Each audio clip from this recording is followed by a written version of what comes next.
Hello there and welcome to PowerWash Simulator again. It's been a little while, but we have some unfinished business and some new business. We're also looking to set some goals for 2025, like a month late, because I'm terrible at that sort of thing and have been extremely busy immediately into the new year. So it keeps telling us that we've got a new thing in career and it's literally just the challenge modes. So I think we try and do those at some point. But I'm not too bothered. There's not even any achievements associated with them, which is kind of weird. It feels like that's the sort of thing you would do in a game. But otherwise we have the Shrek DLC, which I have not actually purchased yet, waiting for a special.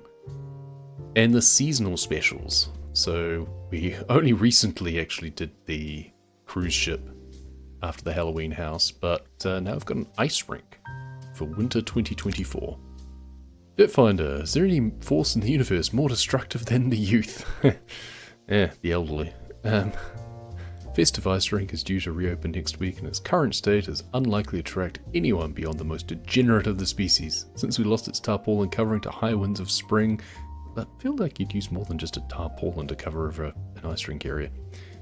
Local flotsam and jetsam have been seen fit to recreate the area in their own image. It's also been exposed to the elements these past few months, so that too has fed into its current plight. Certainly, sitting next to our newly opened winter market, it offers bleak relief. Do we get to clean the winter market too? I guess not. I'm ashamed to say I've never played this. I would recommend, if nothing else, just as something idle for fun. Yep, there we go. Winter 2024.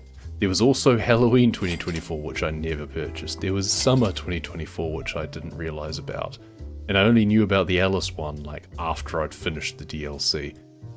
I'm trying to get into the habit of every time I come in, I should always look and see, is there anything new? There we go, there's also winter, Halloween, summer, skins for the Pro Washer. It's kind of me in real life. I don't go out of my way to look at new things and buy them just cause. It's only if I need something that I'll get it. It's interesting that the outfit is like blue and purple, but the gloves are purple and then the skin is bright red. So, yeah, weird. Never mind. We don't actually see ourselves. Do those have benefits besides pretty? No. No, they don't. It's purely cosmetic. And we don't even get to see it because there isn't even a third-person mode. We only get to see it on the gun. If you play multiplayer, this does support multiplayer, then you can see each other. And that's kind of the draw card. You see yourself because there's a time-lapse segment when you finish a map. We'll get there eventually. I don't know how big this map is going to be. And we get little story beats throughout. I cannot even begin to imagine the extent of moral decay present in our children that would make them behave this way. Oh dear, he's going to rant about something completely inane, isn't he? What did they do? Have you seen what they've done to that poor polar bear? No, but now I'm intrigued.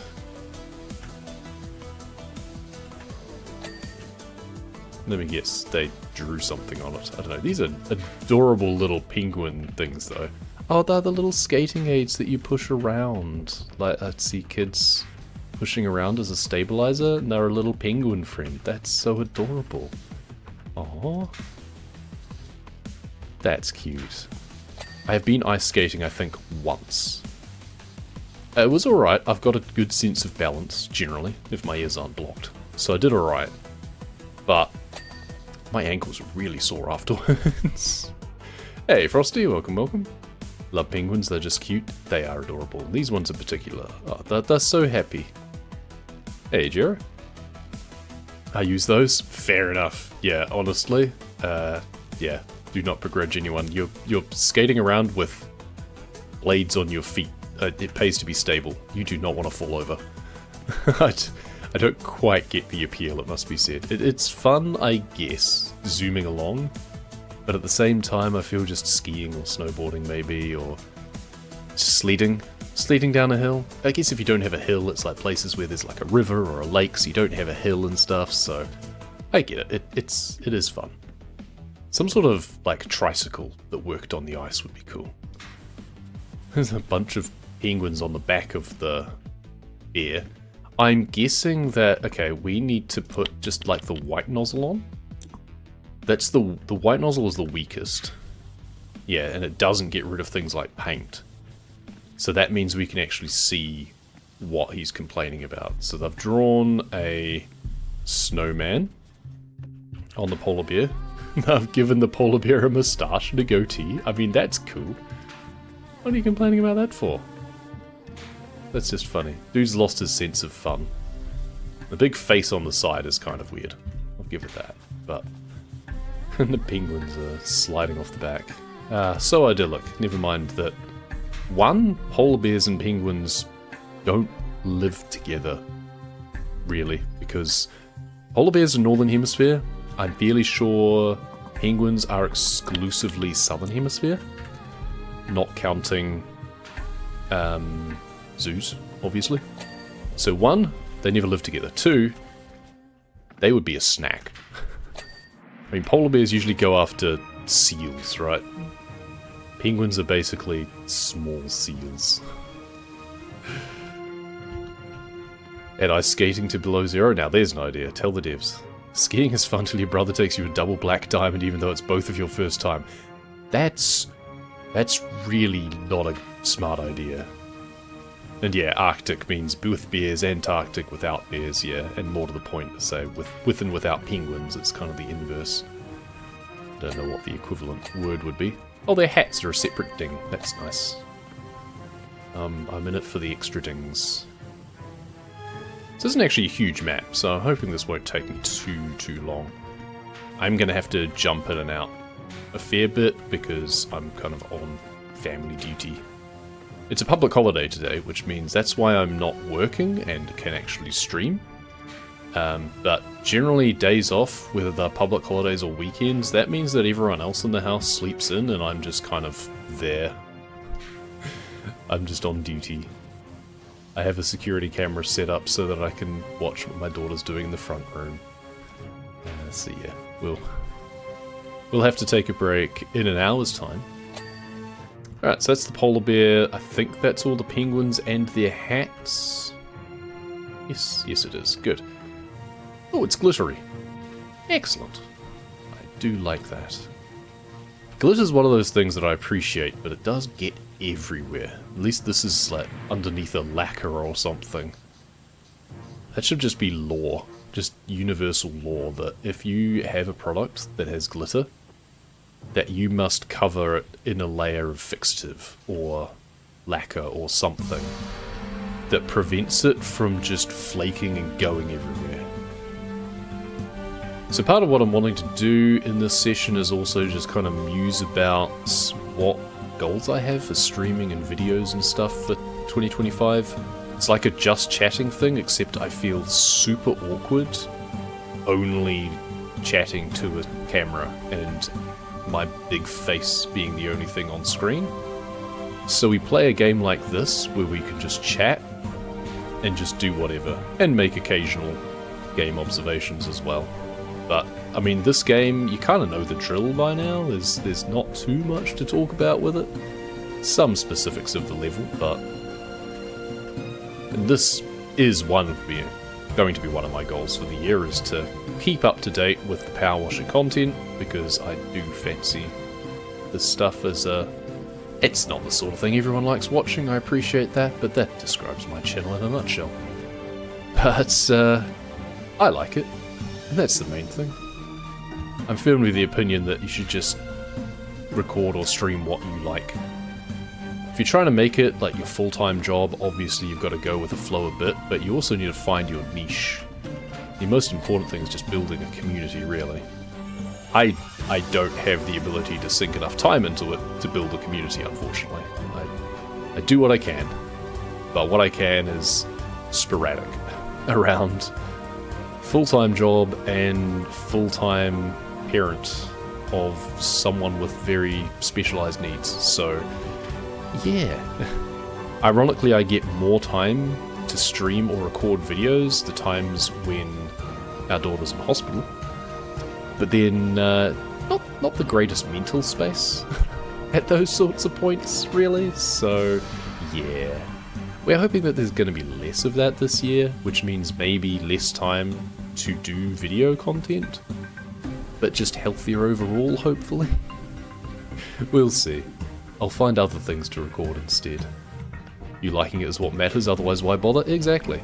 You never want it to seem like you're doing it because you feel you have to. Which is why I stopped playing some of the games that I was playing last year. The Forza Horizon games I was enjoying because I do like racing games, but producing videos from them was tricky because the playlist content you only have a week. So anything on a timer, especially a short timer, is always going to be stressful. Because I've got to find time around things. And it was like a Thursday reset. Basically, I would have had to commit to doing stuff on the weekend to get it out of the way. There's a gnome constellation in the sky over there, I just noticed. Fantastic. And an aurora, which is nice. For a second I thought it was actually inside a big dome, but no, it is technically... Well, it's the skybox, so... Fourth wall, it is inside a big dome, but... It is a gnome constellation, that's funny. Where was I? Yes, Forza Horizon. So, one, my hands were getting sore. I have issues with muscular pain, and that was not helping. And then I just found it was too stressful trying to put together a video, so just ditched it, basically. When I went on holiday, I kind of missed out on a few weeks anyway, and I thought, you know what? I don't fancy picking it up again. The theme of the one that I missed out on would have been a good one, because it was like 90s or something, but yeah, it's not worth the stress. Well, this is interesting. So it's got glitter on the top bit, but then almost like starlight sparkles on the main arch. And I just realized that these arches are kind of meant to be like baubles, I think. So that's cool. I like that. And then that one is like a bauble tunnel. I would hit my head. 100% I would hit my head. I'm too tall for this.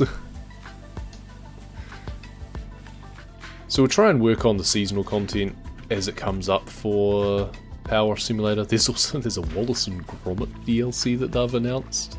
So I'll have that on top of the Shrek one. Maybe there'll be discounts when it releases so I can pick up both of them cheap or something. Not that I need to pick them up on the cheap, but that's just the cheapskate in me wanting to take advantage. You know things are gonna go on special, so why buy something full price unless you intend to play it immediately? And I'm sure there'll probably be more like Muckingham files, maps. Maybe. Who knows? I mean, at any point, I would not begrudge the developers at all just saying, you know what, no, we're not actually making new things for the game because it's been out long enough, and why bother? I am a bit against this culture of developers having to feel beholden to constantly support a game with new updates. Because I think it stifles creativity on making new games. So it's counterproductive, really. So there's Hunter Call of the Wild, which is a hunting game, which I have played quite a bit of, and I enjoyed it just as a bit of a walking simulator, really. A walking simulator that occasionally you took pot shots at a deer, but the environment was nice. Had some collectibles in the environment, what more do you need? And then they did a fishing one, The Angler, which was also just like, chill walking simulator, and every now and then you just drop a line into some water, and maybe you catch a fish. And I really enjoyed it for that. I've played a bit of it. I did a video, can't remember if I streamed it, but I did a video of it. That was pretty cool. I'd happily revisit it. But with The Angler, the devs announced that not enough people were buying it, probably. It's a pretty niche game. And they announced that we're not going to do any additional development. And the amount of backlash they got from some of the community, the people who have already sunk hundreds of hours into a game, and I feel, okay, you've got your money's worth. Saying that, I'm never going to buy a game from you again because you just dropped development on it. And it's like, dude, it's just a game, for a start. And it's a game that you've already put plenty of time in. You've got your money's worth. They shouldn't feel obliged to then continue supporting the game just for the sake of existing players who have already played a lot of content. It's all about what can they do to get more people to buy the game, or to buy DLCs or whatever. But if people aren't biting, you know, fishing game. If people aren't biting, if they're not taking the bait, move on, right? You find a different spot, you do something else, you try something else. It's a business at the end of the day. It's a service business, but it is a business. So I do not begrudge them one bit, and the entitlements that some people have is absurd. I'm just going over with the white nozzle at the moment. Yeah, how much does the nozzle matter? You can't damage things with the wrong one. There's no damage mechanism. That would be interesting. Some sort of expert mode where you could actually, cause damage. You can do that in Lawnmower Simulator. If you get it wrong and cut into the turf instead of just cutting the grass, you can actually cause damage and be penalized by it, which I think is an interesting mechanic. They haven't bothered implementing it here. It's more that the type of nozzle matters for the type of dirt. So you've got different washers that have different capabilities. So I'm using the Pro one, so it's the most powerful. The basic washer would do very little against any of this stuff, no matter the nozzle. I did do an entire playthrough of the entire career using only the basic washer though, to prove that it's possible. No upgrades other than the length extensions, which are practically mandatory on some maps. But I did do an entire playthrough. It took a while, but that was my personal challenge. But what I often forget to do with these sorts of maps is I'll just go over with the yellow nozzle, which is kind of the best, and not see any of the stuff that's underneath. Can I get away with the green one, I wonder? No, so even the green one does clear away the paint.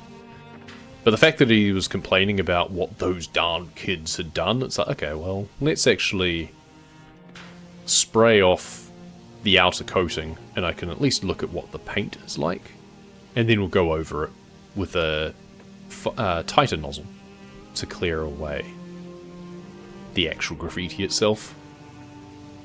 So it looks like it's largely just like, snakes and designs, and I don't know, the ones around the outside are kind of cute though. Indy Clemson, I see Parky's got you cleaning up the ice rink. Parky.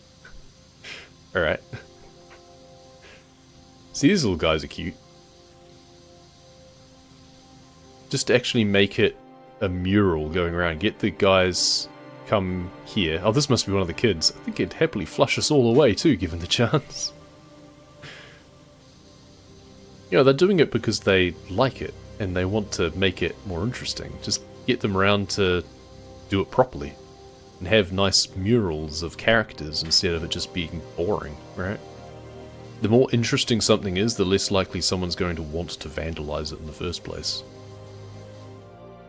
I feel like that would add a layer of the game, necessity and no capabilities as well as the possibility of wrecking. I do agree. It would be interesting.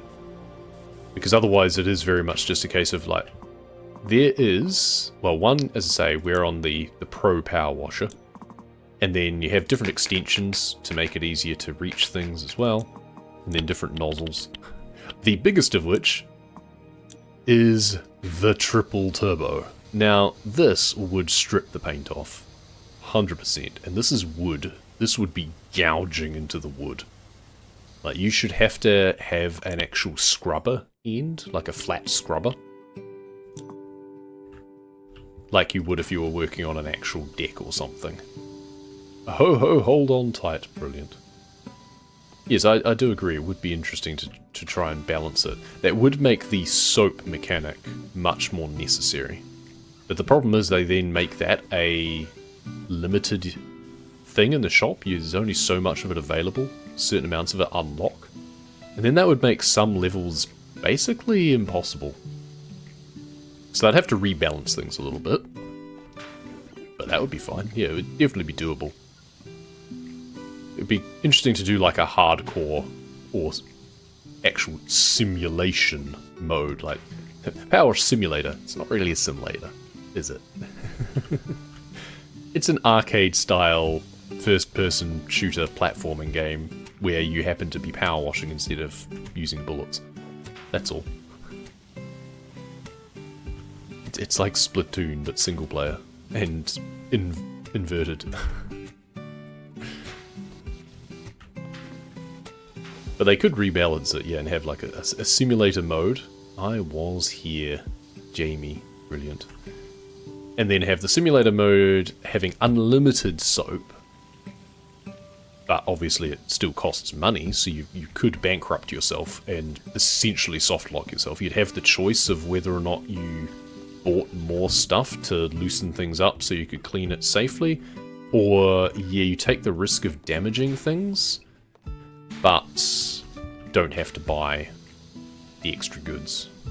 So yeah, it would add a different element to it. But ultimately, this is a casual game. Jack Frost's figure skating extravaganza. PowerWash actual simulator, yeah. I feel it's one of those things that's very niche for the amount of extra development that it would take.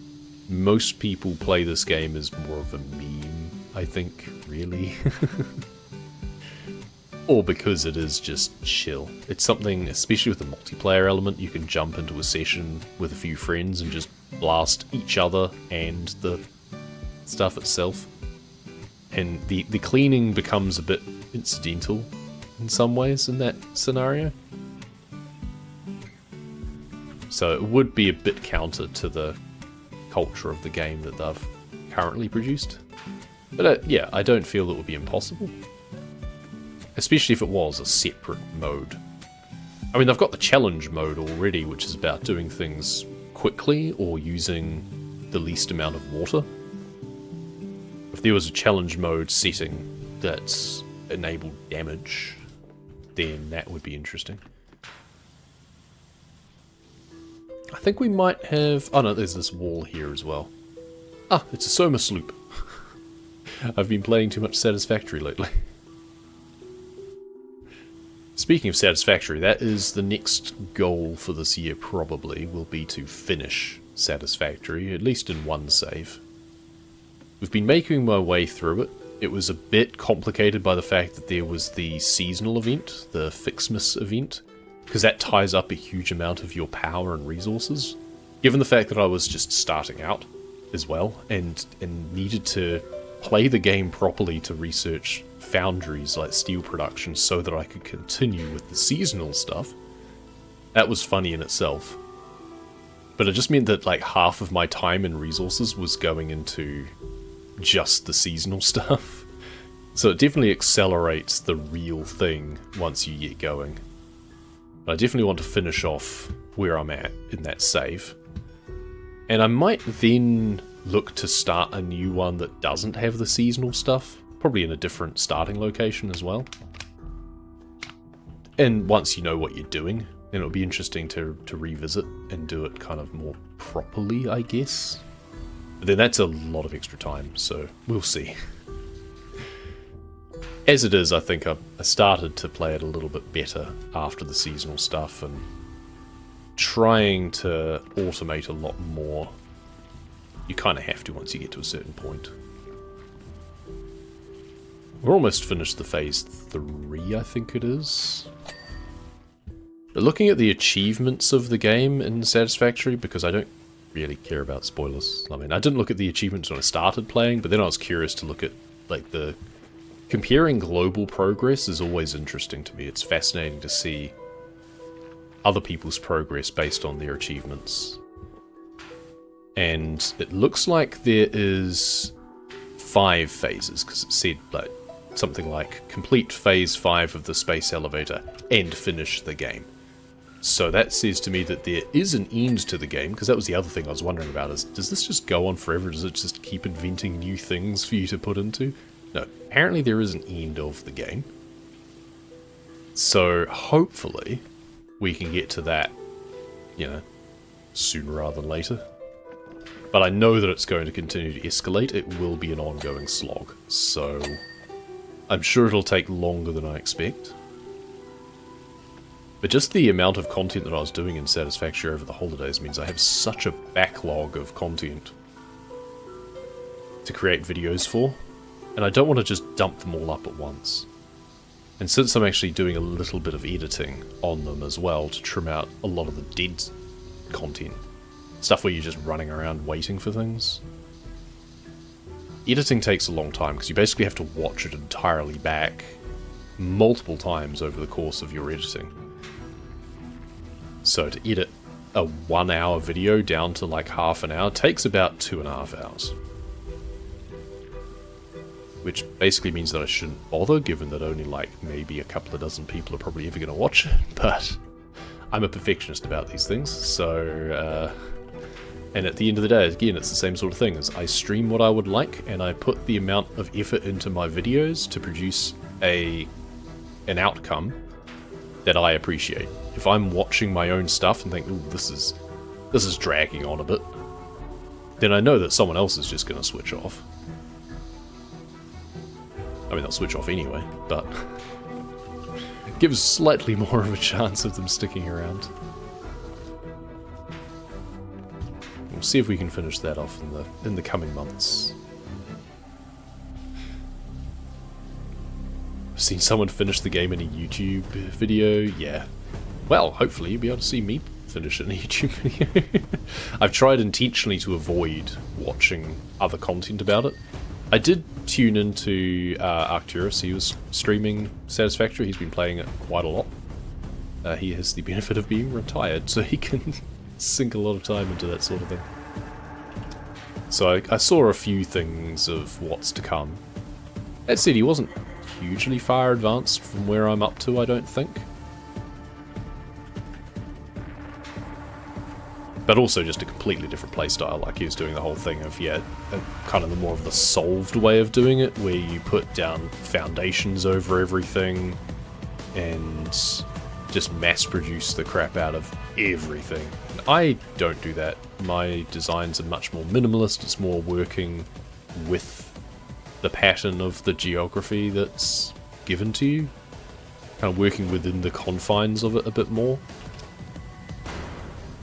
I mean, I've been using ladder exploits and stuff for exploration, to just, you know, build infinite ladders up high to get to high places.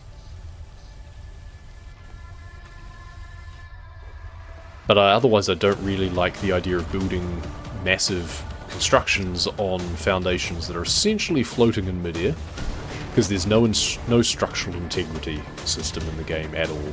It's not like Icarus, whereas if you build something up high enough, it'll actually collapse, which I do appreciate. Icarus is another game that I should try and get back into. They've made so many changes that I just need to get back in and start over entirely, I think. But it's also the sort of game that I'm never going to do full justice to, because it goes too deep. There's far too much that you can do in Icarus. Other games we've got on the radar would be the truck simulator games, of course, as they come up, though I've been getting increasingly disillusioned by their DLC community events. The fact that they persist in having this strange idea of a minimum delivery distance. That, combined with the external contract system being just useless when it comes to generating jobs. Oh, pause. Lakoon Parky cleaned up the skate park before the televised state championship. Yes, the skate park was abysmal. I did that. It was filthy. There's no idea what that did to our rep. What, by it being clean? That was a safety hazard, dude. Also, you can't skate through crap. The Bucketon crew have been rinsing us ever since. Are you filthy? Are you in need of a rinse? I could help. I have a white nozzle. I think you'll find that, like, the ability to do something, like, you could not skate through this. And you could not skateboard through the amount of crap that was on their skate park. Come on, guy. Maybe there might be a point of balance. Again, officially sanctioned graffiti is always nice. You know, paint just doesn't do anything really to the skating surface. As long as it's not obscene, obviously. A platform wall, I'm guessing, extends around further. Explains a lot of the chaos people pull off in Satisfactory. Yeah, exactly. It is not a simulation-style game in the slightest. So there is... like, you have food, sort of, and a health bar Personally, I play with the creatures set to have no aggression, because that would just be tedious to me. It's like, it's already a tedious enough game as it is, without you being hampered by having to clear out hostile wildlife all the time. Especially considering that they're all just derivatives of the same thing, so it's not like there's different challenges being posed. It would just be dance around and thwack something enough until it dies, until you get the gun that allows you to shoot them, or explosives or something. It's just... it doesn't seem like a fun game element, so I'm very glad that they have the ability to just turn creature aggression off. You can also make them defensive, which is nice, so it's a case of, well, if you hurt them, then they will hurt you. But you can also just make them fully passive. So it doesn't matter if they get caught up in some collateral damage. Makes things a lot less tedious just to get around and expand into new areas. But yeah, no structural integrity of any sort. That's the one that I feel that... I feel that should be there, because I don't think that would add too much of a layer of tedium, but it would at least add a little bit more of a layer of challenge in terms of space constraints. Like, they have foundations, they have pillars and things like that, but it's all purely cosmetic. So that's why I haven't bothered with any sort of factories. Like, there's no weather effects or anything like that either, so it's not like you need to put things in buildings. Again, Icarus has a very severe weather system. That's kind of their part of the game. That's their thing that sets them apart, is that they have storms that come along, so you have to build things well enough to be able to survive the storms. But they also have difficulty levels, so you can drop that down. But if you want to play hardcore, then you can at least have it so that if you don't build your base properly, it will disappear in the next storm. And all of your workbenches and everything will be destroyed. But yeah, Satisfactory, no weather system, no real survival elements as such. I appreciated with Planet Crafter that at least to start with you had oxygen as a requirement until you gave the planet some atmosphere. That's the other thing in Icarus, is the environment is toxic, so you do have to worry about oxygen. You have to like produce oxide stuff from mineral deposits, which is quite interesting. Kind of, yeah, adds a different layer. It's something different than just run around and do things. Sounds intense. It can be, yeah. I have a playlist of my Icarus early access playthroughs, I think, and probably full release playthrough. I was playing through it for a little while, and then it was just getting a bit too much to sink into. Also, it's like No Man's Sky. They keep doing updates. Like every week there is a new update to things in Icarus. And that's great if you're just playing it as like a full-time game. But otherwise, it's like, oh, okay, now I have to catch up again. So I've just been sitting on it for a while. There's whole new zones and everything as well that I need to get back into. We'll see. But also, because of the survival elements, it does mean that you can't just, like, pause and leave for a while. So, that is the advantage with Satisfactory, is there's no pause, but it doesn't matter because it just means that your factory is just working in the background.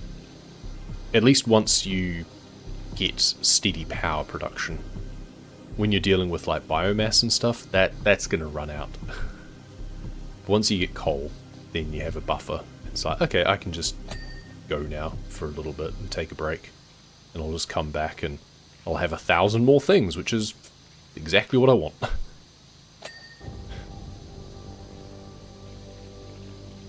Then it becomes homework rather than fun. And that's the balance, right? That's always the balance. That was the bit that put me off the early stages of Satisfactory, to be honest. Is the fact that managing your power grid early on is a pain. Because you'll have fuses blow, you've got to keep feeding stuff into your early biomass stuff, which means you've got to keep foraging. Admittedly, again, I was not playing very efficiently, so you can just stockpile a ton of stuff. Part of that's just also driven by their game design kind of decision, like the ethos within the game, where they're not interested in clean energy. Like, ideally, you would have some really basic solar panels and wind power and stuff like you do in Planet Crafter. The idea being that they're pretty low yield, so you would have to move beyond them at a certain point. Oh, it's the gnome. Huh. I don't think there's any achievement associated with putting them anywhere. The only achievements I've got left in the game is to do with the Shrek DLC at the moment. They keep adding more. It's a good incentive to do the DLC. But yeah, they're not interested in having solar power or wind power at all in Satisfactory, so it just means that you have to go around and just deforest in order to feed biomass until you can unlock coal, and then you can set that up.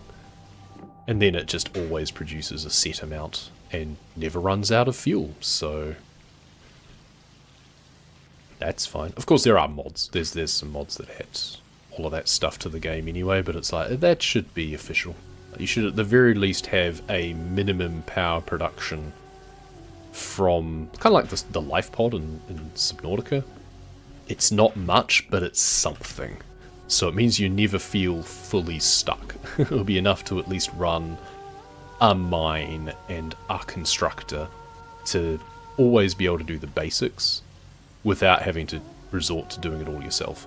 Because there were several times that I just basically said, no, this is too stressful, this is too much hard work, I can't be bothered managing the power network. I'm just going to do things myself. I'll just set my character making 100 things at the crafting bench and I'll just wander off and hang out some washing. Just treat it like an idle game. But it's not ideal. It doesn't make for the most interactive experience.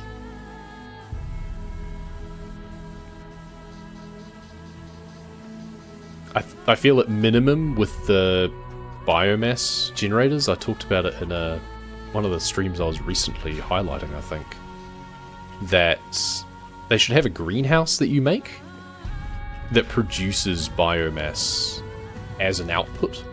So then you could put that into a constructor to make it into like the biofuel pellets and just feed into things. So you could automate that to an extent. Again, it would be low yield. You'd have to have a bunch of them to sustain it, but it would keep you going in the early game. And that's always the struggle. So I feel the early game is always the hardest thing to capture people. If you make the starting experience painful, like there's a line between tedium and challenge. If it feels like a meaningful challenge, then people will power through. But if it just feels punitive and just kind of unnecessarily tedious, then you might lose people's interest.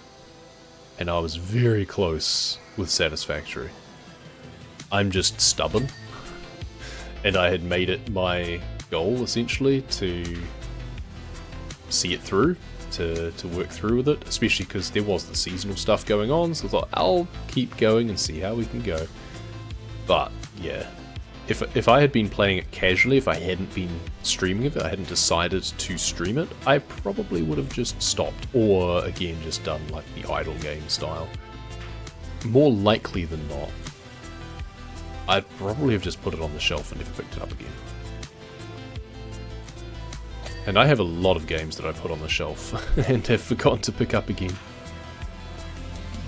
Honestly, it was starting to feel a little bit like that with Persona 3 Reload. Now, with the older games, Persona 4 Golden for example, there was an excuse for a little bit of grind because it was an old game, and that's just what you're expected to do with old games. So it was the same when I played Persona 3 Portable. I expected there would be grind. Tartarus is a grindy place. But when they did the remake, I thought that they might have addressed some of that and made it less grindy, and I think it is less grindy. There's still a decent amount of it there, and yeah, that can be tedious. Just having to run around, the fact that they still have like the shuffle time for collecting new personas instead of it being more like Persona 5. Yeah, not a good mechanic. But I think the purists would have kind of cried out about it if it hadn't been there. But then the purists still go on about how that the earlier ones are better anyway, so they can stick to playing P3P and let the new crowd enjoy P3R. No more Somas Loop. But I would like to commit to playing through Persona 3 Reload more. I also left Persona 4 Golden kind of undone.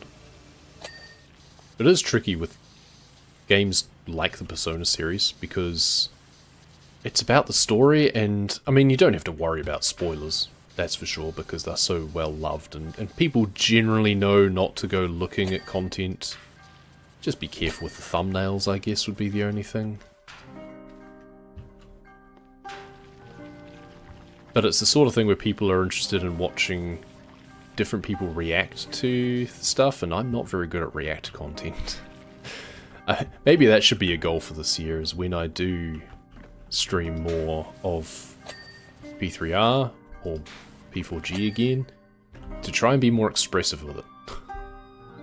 Because otherwise, I think when I started playing P3R, I was pretty burnt out anyway, so then I'd have just been pretty numb to everything that was happening.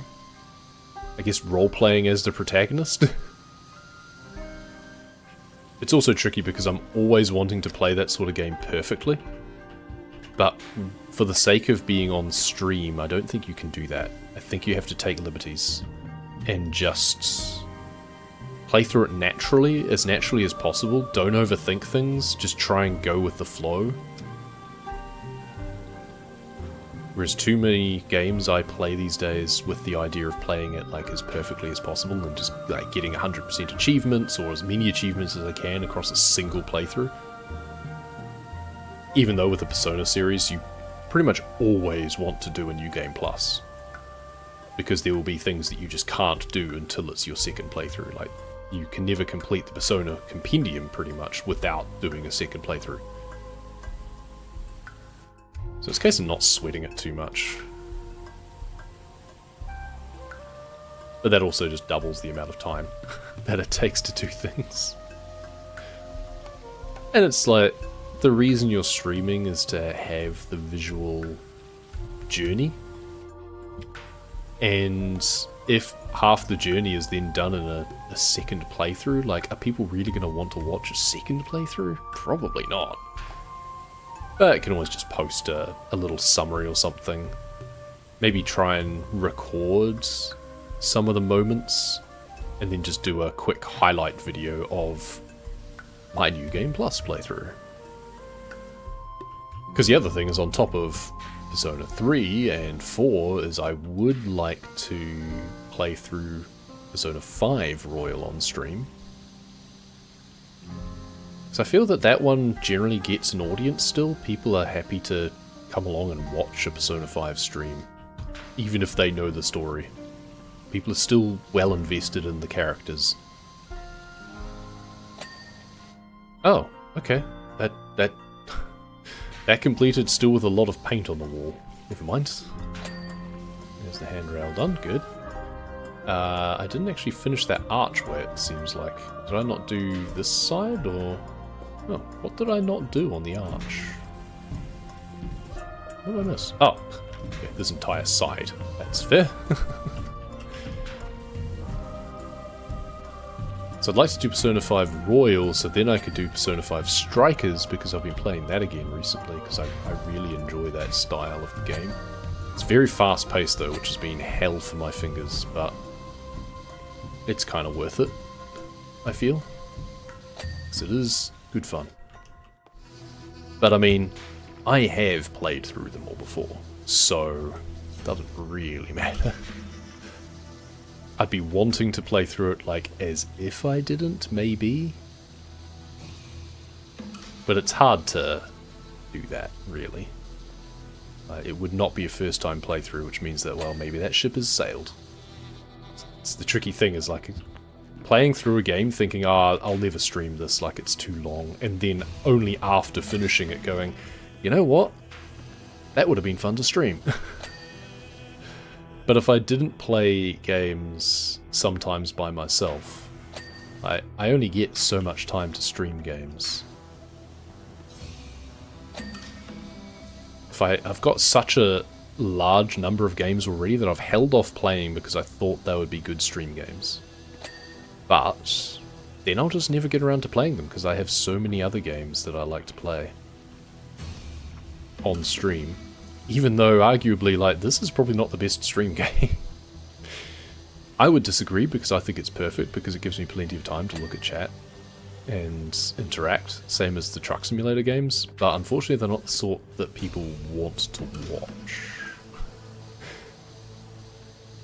It is better to have something that has like a strong story or something that people can be invested in. There's also the Yakuza games. Again, I started playing a little bit of Yakuza 0, then thought, well, maybe this would be a good stream game too. But, I don't know. That one, probably not. I'd spend far too much time in the mini-games. That's the other thing, is maybe I just need to, again, be stricter with myself.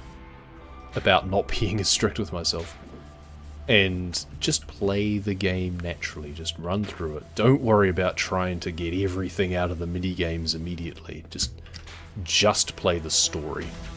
And yeah, you interact with the minigames a little bit, but maybe you just play the story the first time through. The New Game Plus, that's your minigame playthrough. Of course, the other thing that takes a lot of editing time lately is I've been going through holiday videos, or making videos out of slideshows, essentially, of photos from overseas. So I used to just slap photos up on a website, but I feel that people don't really want to click through a website as much these days. People are happier to sit back and just watch something. So it's basically like an Instagram reel, but it scrolls for you every 4 seconds instead of you having to use your thumb. So, I don't know, mixed reception, I think. I don't think any of the videos have done particularly well, but it's also been a fun way for me to look through my photos again, and that I can enjoy my own content and look back at my memories from my holiday. And trace out like the route that I took as closely as I can using a GPS mapping. Because otherwise I'm probably going to forget. And I'll be thinking to myself, now where was this taken? So it's a bit of a memory aid for myself. In my later years, you know, next year, or in a couple of years, because that's about as long as my memory will last. Then I'll be able to see, where was I? Next time I need to remember to actually do more video recordings. I was thinking to myself a few of the times, like, other people do this, and I've seen Rambolac videos or something where I've been to this place, so why should I feel that I do it myself? But, you know, it's always different when it's your own stuff. Terrifying, I just had a terrifying thought.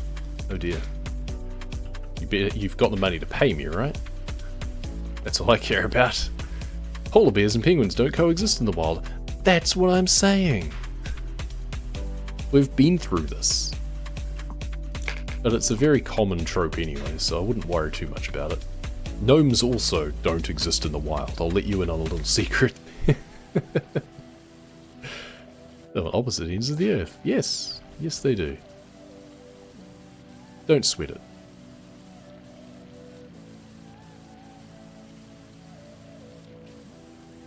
Do you think the depiction of them interacting like this might impact our takings? I think your choice of language there might impact your takings a lot more.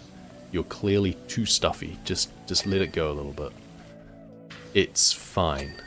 Oh, that's the lights done. That was pretty generous. There was a lot of sort of nooks and crannies in amongst that. I'm surprised it let me have that. And of course the perennial thing with me producing content is how much Subnautica do I do? I pretty much only did Bingo, I think, last year. I would love to do a D-Rust run. of like glitchless or something to work in some more of the current strats. Especially since my times, especially in the glitchless categories I think, but even in the glitch category, like they're pretty rough. I could easily do better, but a lot of it just comes down to, well, a lot of it just comes down to teeth RNG, quite frankly, so... And it'll be teeth RNG and then just learning the run again, but once I get the run down again, then it'll just be the RNG factor. At least on current patch, the teeth are more likely to drop because there isn't the bad metal element, so you don't need to worry about coming across a patch of dogs and just all the metal being terrible. So there's that. That's one strong incentive. Also, I'd really like to do a more up-to-date 100% run, because my current one on the board is my old PB back when I first was developing the run, really, and it's so out of date. And the like video and audio quality is horrific, so it would be nice to do a more up-to-date run. But it's so much to have to relearn and think about.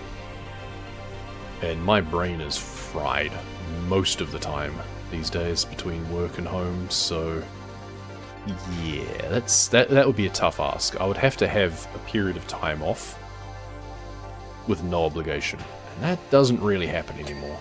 Ding. Maybe that's the sort of thing that I reserve for, well, if Miss ends up in hospital again, I guess I'm learning 100%. Because that's the only way that I would have time. Except I'd still be working, so I guess it wouldn't really give me the time because I'd still be working during the day. But I'd be able to dedicate, like, all the evening time to relearning the run if I wanted to. Oh, square arch I haven't finished yet either. So handrails, apparently. Handrails and polar bear platform wall, skiing penguins and outer... Okay, so we've actually got a few just little bits and pieces. Oh, the skiing penguins aren't done. What's not done on the skiing penguin, I wonder? Something around the back. And then his hat as well. Something underneath, probably. Underneath... Oh, around the side. Oh, it's probably that little bit there. Okay, and then polar bear platform wall? Platform's done, but platform wall is not. What am I missing? I kind of feel that I should skid around. Like, the fact that the ice does not have ice physics bothers me a little bit. Okay, I've got to do a lot more of these snowflakes. And the arch itself. There we go, there's the arch. Wouldn't want to be an arch enemy. So funny. Snowflake, very generous about cleaning these at least. I did not have to get into every little bit. So that's good. That's those done now, it looks like. So, polar bear platform wall. What have I missed on this? That's just the platform. The wall does extend all the way around here. Ah, here we go. There's still a... There we go. Bit of paint. There we are. Okay, that's all from those. Then the scarf is apparently not done. Inside, there we go. Okay, now we've got a checklist. Handrails, ice rink, and outer walls. Ah, here we go. I'm also so used to, from playing so much Satisfactory, running just being on by default. Like, I have it set there that it's like toggle, and it's run by default, and then toggled off or something. But it just means that then I come into this game, and I'm just walking everywhere because I forget to sprint. I don't think there's a toggle option for running in this game, unfortunately. Okay, well that's a bit more of the handrail. We'll have to do the other side too, I suspect. And the outer wall. There we go. Track called Kyoto. Now I'm imagining a skating rink where you have these arches, but they're all torii gates. That would be kind of cool. I'm going to be in Kyoto in the middle of summer though, so I will not be seeing any ice skating rinks, I feel. And then I'll have another lot of videos to produce. Obviously the biggest barrier to just recording as much is then I'd have to be holding on to my gimbal the whole time, which then means I wouldn't be able to pull out my main camera as often. And I'd also just get a sore arm. It also makes you very conspicuous. You have a lot less freedom in doing that. It's like, well, if I'm on holiday, I want to have more freedom to just do what I want. Not just be standing around holding a gimbal with a phone on it. I think that's not a productive use of my holiday time. So I think we'll stick with the same sort of model of taking a few videos here and there for the ambience, and then just plotting routes on the map, and doing some photo slideshows, just to fill in the gaps. But I think taking a few videos here and there is something that I should have done more of. Should have done that more on my cycle, which is one of the upcoming videos will be when I did the Shimonomi Kaido, 70-kilometer cycleway across the islands in the inland sea between Shikoku and Honshu. I did do some videos out the window of the highway bus to get to Imabari, so there's that. That'll be the first bit, and then the next bit will be the cycle itself. It'll probably be quite a long video, I suspect. I don't really want to break it down by segment. I'd rather just have it be one big thing. I might even have a bit of me just like talking over it, or maybe that should be a separate video, as me going through the journey, like explaining what I did. Maybe do it kind of like Premiere style sort of thing, where I am there while it goes through, or I don't know, have it sort of like a watch party sort of thing on stream, where I watch the video and then release the watch party video and the actual video one after the other. Not sure. There we go, job complete. Oh, perfect timing, 1 minute to spare. And there's our time lapse where we do get to see our winter 2024 uniform. Bit of a scrappy way of going around and doing things this time around, but finished off pretty cleanly. So that's nice, and it wasn't too big. Finder, looking at it now in its clean aspect, it does seem to be missing something. Would I appear weak in the eyes of the youth if I permitted them to add a flourish to the scene here and there? The polar bear looked so noble with that moustache. I'll see to it personally that your invoice is cleared within the calendar year. Within the calendar year? I beg your pardon? May I wish you on behalf of all of us at the recreational facilities a very merry holidays. Yes, some accentuations here and there, but not complete filth. There is a balance. Well, that's the last of the seasonal specials done, and came in at a pretty good time, really. And I think we managed to cover over most of what we want to achieve for the coming year. We're going to continue with PowerWash Simulator when the DLCs come along. We're going to pick up the Shrek one and do that at some point. We're going to prioritise finishing Satisfactory off, even if that does mean a wealth of videos one after the other while we kind of clear the backlog on that one. But I do want to try and get to the next phase of that as soon as possible, and then just try and really ramp up into that like we're supposed to do in that game, so that we can actually get through that in a relatively timely fashion. Not going to full speed run it, but we are definitely going to dedicate a little bit more to the mass production side of things, I think, and prioritise just maximising our power and our resources as much as we can. And then we'll just pick up on Truck Simulator as it comes along. We'll evaluate that on a case-by-case basis, I think, in terms of the demands of community events. It might just be a case that I don't stream it. Maybe I just do some more condensed highlight videos, just to still showcase some of the content, because I do enjoy the game and I do feel that it deserves highlighting some of the content in those games, but it just gets too much sometimes. It might just become kind of like Horizon and just kind of drop off the map a little bit. And I think that the Persona series is one that I really want to get back into more over the course of this year. We'll try and, I think, starting with Persona 3 Reload again, I think we'll get back into that. We'll play through that as organically as possible, not worry about grinding too much unless it If I hit a blocker, then maybe we do some grinding. But I need to clear my mind of the idea of, oh, I've got to complete the compendium as much as possible first run through. It's like, no, let's not do that. We'll just push through, and rather than preemptively grinding to make my life easier, if we have to do some grinding because we find we hit ourselves against a wall, that's fine, you know. I need to be challenged sometimes in those games rather than just try and steamroll through because I've preemptively grinded myself 10 levels higher than everything else, you know. Let's actually make something out of it.